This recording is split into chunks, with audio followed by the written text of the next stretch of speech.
भी press club में वेठो आहियां त मां तव्हांखे चवां थो गाई मैसर जो आहे गाई मैसर बच्चे खां तव्हां पुछा कयो त हुनजो धंधो कहिड़ो आहे, न दुकान अथसि न कारोबार अथसि न बनी अथसि।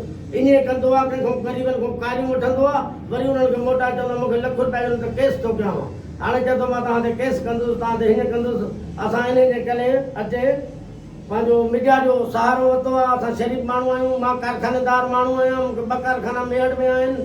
तेल जो कारखानो हिकिड़े आहे मुंहिंजो, हुते मेहंदी जो कारखानो आहे, किराने जा दुकान, कपिड़नि जा दुकानदार हे वेठा आहिनि, सभु शहरी दुकानदार आहियूं असां।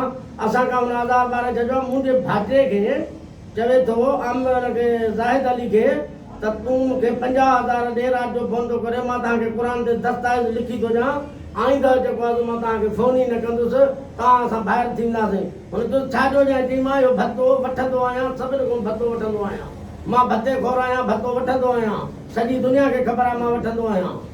इन सिलसिले में तव्हां कंहिं ऑफिसर खे कंहिंखे का अपील करणु इन सिलसिले में ही SHO मेहर वटि वियो हो, उन मुंहिंजे भाउ सां ॻाल्हाए, मुंहिंजे भाउ चयसि त तूं किथे बि साईं मोकिलियो फ़ैसिलो कराए त असां फ़ैसिले करण खां तयारु आहियूं। त हुन चयो त मोहम्मद कासो मुंहिंजो फ़ैसिलो करे ईअं चयो। मूं वटि आयो, मूं चयोमांसि फ़ोन कयईं मूंखे त बाबा फ़ोन तो कई आहे पर मां फ़ैसिलो न कंदुसि।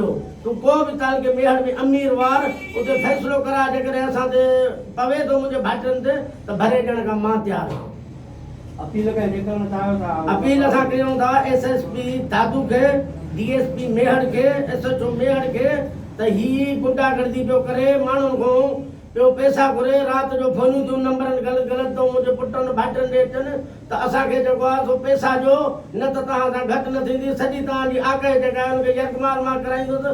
मां अहिड़ा कम कंदो आहियां, हीअं कंदो आहियां, सॼी ख़बर आहे सॼी दुनिया खे। ऐं तव्हां गाई मैसर मां पुछा कयो त हुनजा धंधो कहिड़ो आहे, कारोबार कहिड़ो आहे। हू दहशतगर्दी चए थो मां कंदो आहियां, मां भत्ता वठंदो आहियां, सॼी उमिरि दुकानदारनि खां भत्ता था अथनि। तव्हां केरु थींदा, तव्हां त ग़रीब आहियो, तव्हां मूंखे ॾींदव कारखानेदार आहियो।